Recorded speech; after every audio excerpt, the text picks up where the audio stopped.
Halo, assalamualaikum warahmatullahi wabarakatuh. Kembali lagi dengan saya Anggi Setiawan di channel Anggi Setiawan 14 guys. Oke, buat kalian yang udah support aku sejauh ini, terima kasih banyak. Terima kasih. Cuma terima kasih yang bisa diucapkan buat kalian yang udah support aku sampai sejauh ini guys. Terima kasih. Dan di video kali ini guys, itu aku kontennya curhat aja guys. Curhat mengenai kehidupan di Jepang. Curhat tentang ya keresahan aku aja sih, bagaimana susahnya hidup di Jepang, bagaimana enaknya, bagaimana susahnya. Ya tentu saja banyak enaknya, banyak susahnya juga ya guys. Jadi buat kalian yang mau tahu, yang mau dengar ceritaku gimana lika-liku kehidupan di Jepang, ikutin aja video aku guys. Oke, aku mau mulai dari mana ya? Ya mungkin aku mulai dari ini kali ya. Kalian mulai menghimbau aja sih buat kalian yang mau ke Jepang gitu. Aku mau tekanin buat kalian yang mau ke Jepang, jangan ke Jepang kalau kalian nggak punya mental yang kuat buat tinggal dan hidup di Jepang. Karena apa guys? Tinggal di Jepang itu, aduh, susah sih jelasinnya. Karena apa ya? Kalian jangan ke Jepang lah pokoknya. Kalau misalnya nggak punya mental yang kuat guys. Karena hidup di Jepang, terutama aku ya sebagai minoritas, hidup di Jepang itu susah guys. Apalagi umat Islam, di mana-mana banyak babi, di mana-mana daging babi. Jadi mau makan makanan halal susah. Keresahan aku yang utama itu sih, mau makan di sini nggak sebanyak makan makanan yang ada di Indonesia gitu. Pilihannya sedikit. Jadi kalau misalnya kita kangen makan makanan Indonesia, kita mau makan rendang contohnya, mau makan gorengan atau sebagainya lah. Jadi kita harus bisa fight. Dengan cara apa ya? Buat sendiri. Ada salah satu tempat atau toko-toko Indonesia yang ada di Jepang. Ada, cuman nggak banyak. Apalagi kalau kayak aku tinggalnya di Jepang, di desa khususnya. Jadi kalau toko-toko Indonesia itu nggak banyak sampai sini gitu, nggak. Ya ada pun terbatas lah jumlahnya. Jadi kalau kayak kalian mau makan rendang, mau makan apalah olah-olahan makanan yang enak menurut kalian, susah nemuinnya guys. Jadi ya ujung-ujungnya apa? Buat sendiri. Ya itu tadi resikonya, buat sendiri itu nggak seenak yang kita pikirkan. Enak ya enak menurut kita gitu, tapi nggak seenak yang dijual-jual gitu guys. Jadi ya itu sih satu susahnya tinggal di Jepang.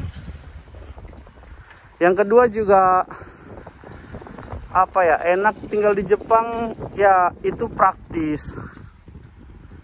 Cuman nggak enaknya lagi ya kalau misalnya kita di desa gini, kita harus kemana-mana naik sepeda, nggak ada Gojek. Dari stasiun jauh. Ya walaupun katanya hidup di desa itu apa ya, pengeluarnya nggak banyak. Jadi biaya hidupnya kecil, pengeluarannya nggak banyak, juga gajinya lumayan. Nggak lumayan juga sih, lebih banyak di kota sebenarnya kalau bicara gaji ya. Tapi ya gimana lagi, kita hanya bisa bersyukur ya. Ya intinya kalau bicara gaji sih ya cukup lah, bahkan kadang-kadang lebih gitu. Karena biaya hidup kita di desa ini ya gitu guys, nggak besar biaya hidup di desa. Jadi kalau untuk saya cukup. Ya kadang lebih, alhamdulillah. Tapi ya itu, kita harus bertarung dengan kesendirian. Terkadang sendiri itu nyaman, enak. Tapi kadang di sisi lain jenuh. Ada masalah di kerjaan, ada masalah di kehidupan sehari-hari. Jadi kalau misalnya hidup di Jepang nggak ada teman, itu bakalan stres banget sih. Tapi enaknya ya ini tadi sih, kayak gini, main sepeda sendiri kemana-mana, suasana nyaman, tentram, itu plusnya sih. Kalau misalnya di kota kan orang banyak, rame, jadi apa ya, mau healing. Kalau misalnya kayak gini kan tentram banget tuh, orang jarang, pada sibuk semua masing-masing. Ya kita bisa ini sih, refreshing.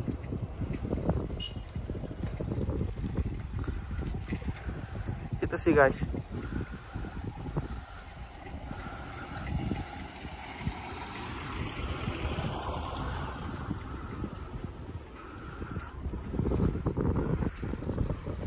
Jadi ini sepeda terbaikku. Aku udah sejauh berapa kilometer ya? Kalau misalnya dihitungin sih ratusan kilometer udah ada sih aku naik sepeda ini guys. Semua tempat, dari mulai ke danau, ke tempat-tempat Momiji, naik sepeda guys. Aku sebenarnya ada motor, cuman ya motornya dihususkan untuk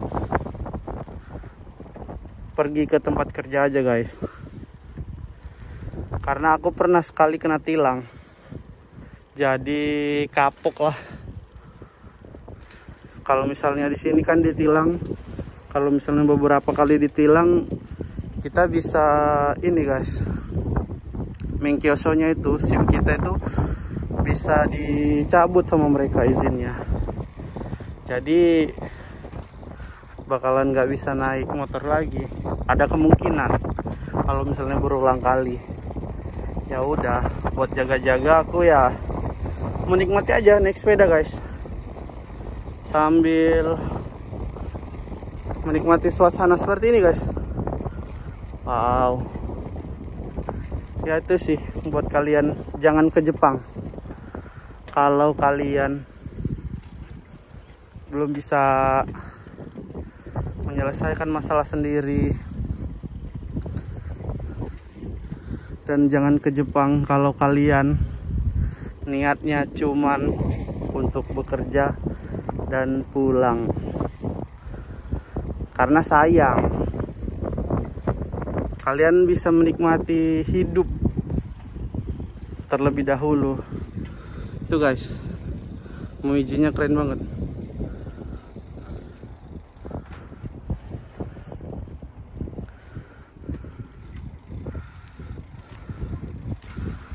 Ini ada hamparan bunga sakura. Ini kalau misalnya musim semi, di sini tempatnya keren banget sih. Sakuranya ini pada mekar guys. Kalau di musim sakura.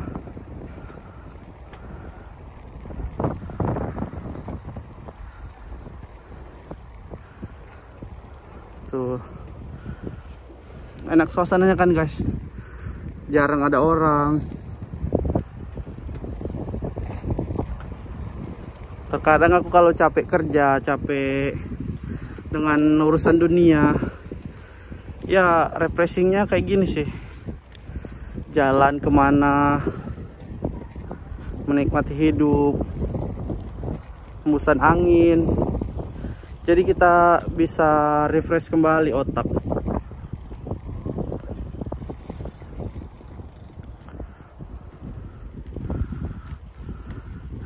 Sebenarnya buat kalian yang udah berkeluarga khususnya, kalau misalnya kalian tinggal di Jepang dengan keluarga kalian, mungkin apa ya, bakalan lebih nyaman sih karena sudah ada tanggungan. Kalian udah tahu tujuan hidup itu mau ngapain, karena sudah berkeluarga. Kalau buat kalian yang belum berkeluarga, ya kerja di Jepang, nikmatin hidup lah. Karena dari hasil gaji yang kalian dapat mungkin lebih banyak, jadi bisa kalian buat modal untuk nikah, untuk berkeluarga. Atau ada sebagian dari kalian yang hasil dari gajinya itu untuk biaya pulang dan bangun usaha. Ya nggak apa-apa, masing-masing. Yang penting kita kerja di Jepang itu tahu tujuan. Jangan tiba-tiba kita di Jepang punya banyak uang, beli ini itu semua dihambur-hamburkan. Tiba pulang di Jepang kita nggak punya apa-apa. Ya sama aja guys, kayak mas-mas di desa pada umumnya jadinya. Ketika kita hidup di sini, kita foya-foya, beli Air Jordan, semua kita beliin. iPhone 13. Tapi giliran kita balik ke kampung, balik ke tempat kita masing-masing, kita jadi mas-mas biasa pada umumnya di kampung. Aduh, itu salah banget sih menurut aku. Karena kita semuanya harus persiapkan. Karena di Jepang ini walaupun gajinya banyak, biaya hidup juga mahal. Jadi sebisa mungkin kita manage uang, manage waktu. Sembari kita kerja, ya hal-hal yang bisa kita buat, hal-hal. Wow, ini jeruk apa ya guys ya? Jeruk Bali.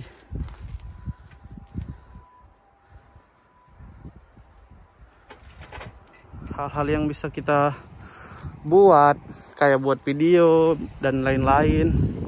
Hal-hal yang bisa kita asah, kayak ngedit video atau belajar tentang investasi.